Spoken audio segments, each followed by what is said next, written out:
श्रीकृष्णा, तू या दिव्य रथावर सारथी होऊन आरूढ झालास तेव्हा जो मुकुट धारण केला होतास आणि आता हे विश्वरूप धारण केलेस तेव्हा तोच हा मुकुट आहे ना रे.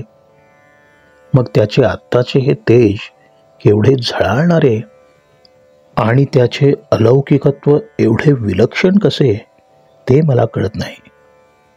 हे विश्वरूपा, तुझ्या उजव्या हातात गरागरा फिरणारे जे सुदर्शन चक्र आहे तेच या विश्वरूप दर्शन प्रसंगी सुद्धा गरागरा फिरतेच आहे.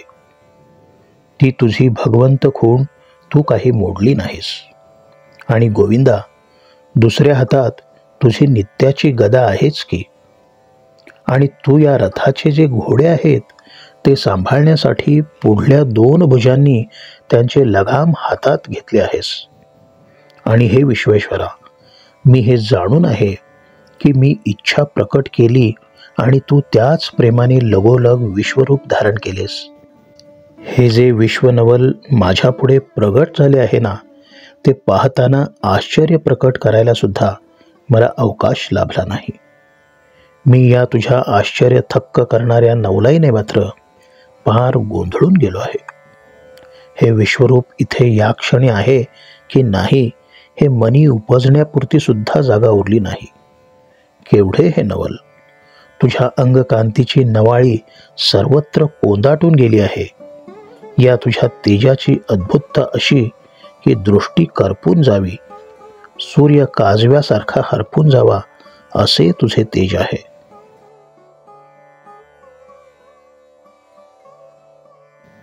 हे विश्वेश्वरा, तुझ्या या अफाट तेजाच्या महासागरामध्ये सगळी दृश्य सृष्टी बुडवून गेलेली आहे. किंवा असे म्हणा ना की युगांत समयी आकाशात जे विजांचे तांडव नृत्य सुरू झाले त्यामुळे वरले आकाश झाकले गेलेले आहे. किंवा या तुझ्या देहातून संहार तेजाच्या ज्वाळा ज्या उफाळून आल्या आहेत त्या सर्व तोडून आकाशात त्यांचा मांडवच बांधला गेला आहे. हे तुझे तेज माझ्या दिव्य दृष्टीला सुद्धा सहन होईनासे झाले आहे. सतत वाढत जाणारा हा प्रकाश अतिशय दाहक आहे. त्यामुळे या माझ्या दिव्य चक्षुंना हे तेज साहवत नाही. त्याचा अतिशय त्रास होतो. काळाग्नी भडकला आणि रुद्राच्या ठायी गुप्त रूपाने असलेला हा प्रलयाग्नीचा भडका उडाला. महादेवाच्या 3ऱ्या दाहक नेत्राची कळी आता अचानक उमलू लागली आहे. या पसरलेल्या तीव्र प्रकाशामुळे प्रलयाग्नीच्या ज्वाळांचे वळसे जे पडले आहेत त्यामुळे ब्रह्मांडाचे कोळसे होऊ लागले आहेत. अशा या अद्भुत तेजाराशी मी प्रत्यक्ष अनुभवल्या. माझ्या भाग्यवान जन्मात मी तुझे विश्वरूप पाहिले. केवढे हे नवल मी प्रत्यक्ष अनुभवले.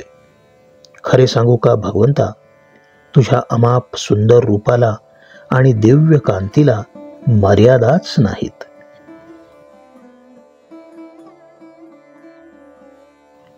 हे भगवंता, तू तर अक्षर ब्रह्म, 3.5 मात्रांतून साकार झालेल्या अवकाशव्यापी ओंकारा पलीकडचे वेद तुझेच घर शोधत आहेत. जे साकार विश्वाचे हक्काचे घर, विश्वरूप ठेव्याची खाण, ते अव्यय गूढ आणि अविनाशी जे तत्व ते तू आहेस. तू धर्माचा जिव्हाळा, तू नित्य नवा 36 तत्वांपलीकडचा 37वा जो पुरुष विशेष तो तू आहेस.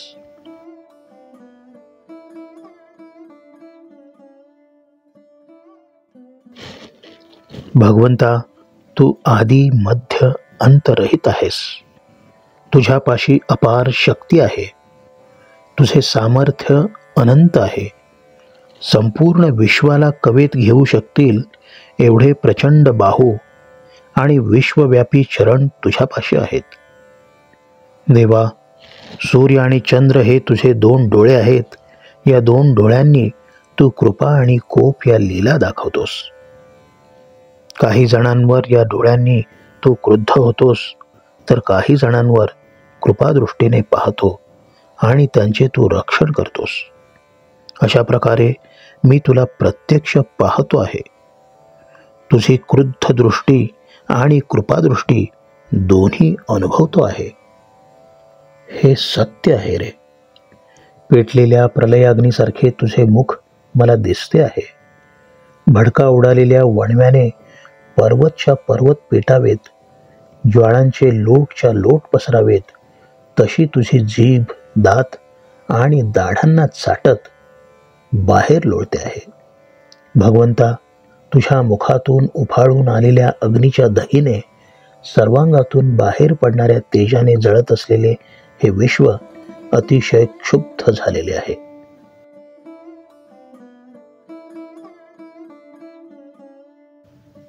स्वर्ग, पाताळ, पृथ्वी आणि आकाश, तसेच 10ही दिशा आणि भोवती पसरलेले अतिभव्य क्षितिज, हे सारे तू एकट्याने अगदी सहजपणे व्यापून टाकलेले आहेस, हे मी कौतुकाने पाहतो आहे.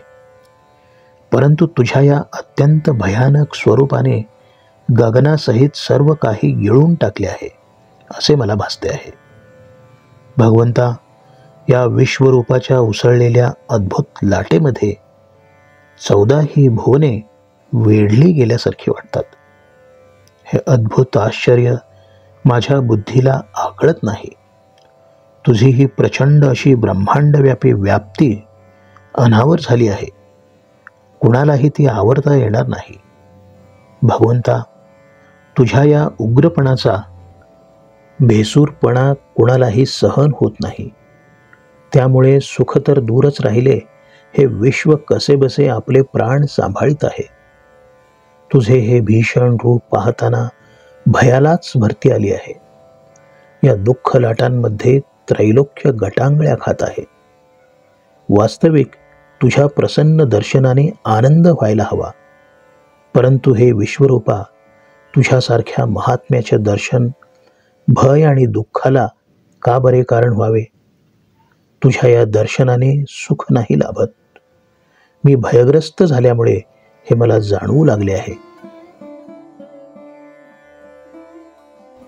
जोपर्यंत तुझे प्रसन्न दर्शन घडत नाही, तोपर्यंत प्रापंचिक सुखात सर्व लोक रममाण होतात, विषय सुखात आनंद लुटतात. परंतु तुझ्या या अफाट विश्वरूप दर्शनाने विषय वासनेचा आता वीट आलेला आहे आणि त्यामुळे मनी उद्वेग निर्माण झाला आहे. देवा, तुझे हे विश्वरूप पाहिल्यावर सहजपणे प्रेमाने गाढ आलिंगन देता येत नाही, ते शक्यही नाही. आणि तुला जर प्रेमाने मिठी मारता येत नसेल तर आम्ही मर्त्य माणसांनी प्राप्त संकटसमयी जगावे कसे? मागे सरावे तर अनिवार्य विषयग्रस्त प्रपंच आड येतो, आणि तुझ्या विशाल बाहूत यावे म्हटले तर तुझे हे अद्भुत स्वरूप आम्हाला सहनच होत नाही. या अतर्क्य विश्वरूपाला कवेत घ्यावे कसे, हे अमर्यादा तुला समजून घेता येत नाही. अशा या मधल्या संकटात त्रैलोक्याचा भाजून हुरडा होत आहे. तुझ्या या दाहक रूपाला पाहताना माझी आंतरिक स्थिती तशीच झाली आहे. आगीने होरपळलेला एखादा माणूस ती आग शमवण्यासाठी समुद्रावर यावा तर त्या समुद्रावरच्या पर्वतप्राय लाटांचे निराळेच भय सहन करायला लागावे, त्याप्रमाणे संपूर्ण विश्वाचे झालेले आहे. तुझे हे विश्वरूप पाहून सर्वजण तळमळत आहेत, परंतु ज्ञानाच्या पैल तीरावर गेलेले ज्ञानसंपन्न श्रेष्ठ ज्ञानी यांचे मेळावे मला इथे दिसत आहेत.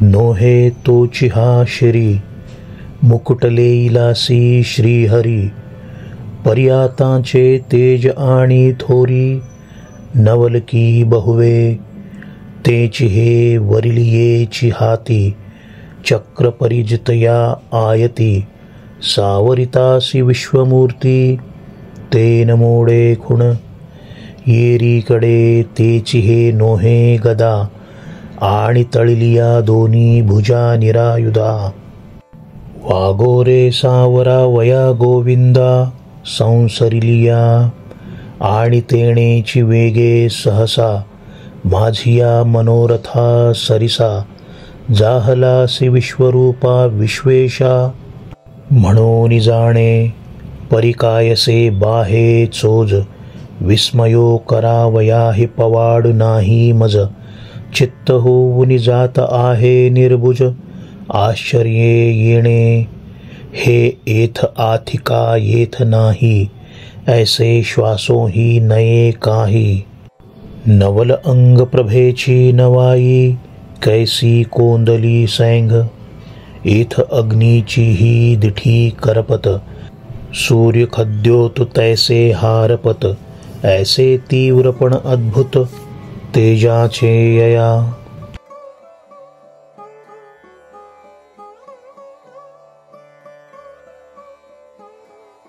ओकाजे महातेजाचिया महार्णवी, बुडून गेली सृष्टी आघवी, की युगांत विजूंच्या पालवी, झाकले गगन नातरी संहार तेजाचिया ज्वाळा, तोडोनी माचू बांधला अंतराळा, आता दिव्य ज्ञानाचिया डोळा, पाहवेना उजाळू अधिकाधिक भौवसू, धडाडिता हे अतिदाहसू, पडत दिव्य चक्षुंसही त्रासू, न्याहाळिता होकाजे महाप्रळयींचा भडाडू, होता काळाग्निरुद्राचिया ठाई गूढ, तो तृतीय नयनाचा मढू, फुटला जैसा तैसे पसरले प्रकाशे, सैंघ पाचवनिया ज्वाळांचे वळसे,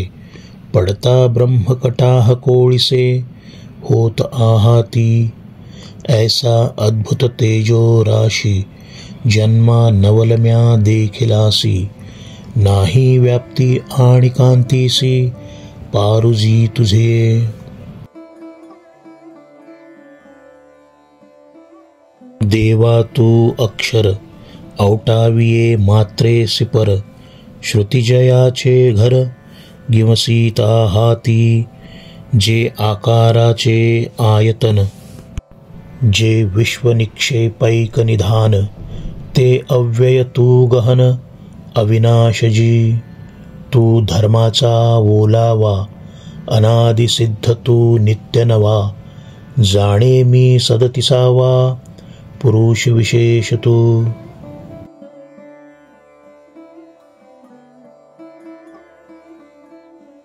आदिमध्यांतर रहितु, स्वसामर्थ्ये तू अनंतु, विश्वबाहु अपरिमितु, विश्वचरण तू, पै चंद्रचंडांचु डोळा, दावितासी कोप प्रसाद लीळा, एका रुससी तमाचिया डोळा, एका पाळितोसी कृपादृष्टी, जी एवं विधातू ते, मी देखतसे हे निरूते, पेटले प्रलयाग्नीचे उजिते, तैसे वक्त्र हे तुझे, वणिवेनी पेटले पर्वत, कवळूनी ज्वाळांचे उभड उठत, तैसी चाटीत दाढा दात, जीभ लोळे ये वदनींचिया उभा, आणि जी सर्वांग कांतीचिया प्रभा, विश्वतातले अतिक्षोभा जाता आहे, अथवा दश दिशा समाकुळ दिशाचक्र, ते आघावे चितुवा एके, भरले देखता हे कौतुके, परिगगना ही सकट भयानके, आपलविजे जेवी, ना तरी अद्भुत रसाचिया कल्लोळी, जाहली चौदाही भुवनांसी कडियाळी, तैसे आश्चर्यची मग मी आकळी, काय एक नावरे व्याप्ती हे असाधारण, न साहवे रूपाचे उग्रपण, सुखदूरी गेले परिप्राण, विपाये धरी जग, देवा ऐसे देखोनी तू ते, नेणो कैसे आले भयाचे भरिते, आता दुःख कल्लोळी झळंबते, तिन्ही भुवने, एरवी तुझ महात्मयाचे देखणे, तरी भय दुःखासिका मेळवणे, परी हे सुख नव्हेची जेणे गुणे, ते जाणवत आहे मज. तुझे रूप नोहे दिठे, तव जगासी संसारिक गोमटे, आता देखिलासी तरी विषय विटे, उपनला त्रासू ते विंचितू ते देखिलियासाठी, काही सहसा तुझ देवो येईल मिठी, आणि नेदी तरी शोक संकटी, राहो केवी. म्हणून मागा सरो तव संसारू, आडवीत येतसे अनिवारू, आणि पुढा तो तव अनावरू, न येसी घेवो. ऐसा माझा रिलिया साकडा, बापुड्या त्रैलोक्याचा होतसे हुरडा, हा ध्वनिजी पुढा चोजवला मज. जैसा आरंबळला आगी, समुद्रा ये निवावया लागी, तव कल्लोळ पाणियाचा तरंगी, आगळा बिहे. तैसे या जगासी जाहले, तू ते देखोनी तळमळीत ठेले, या माझी पैल भले, ज्ञानशूरांचे मेळावे.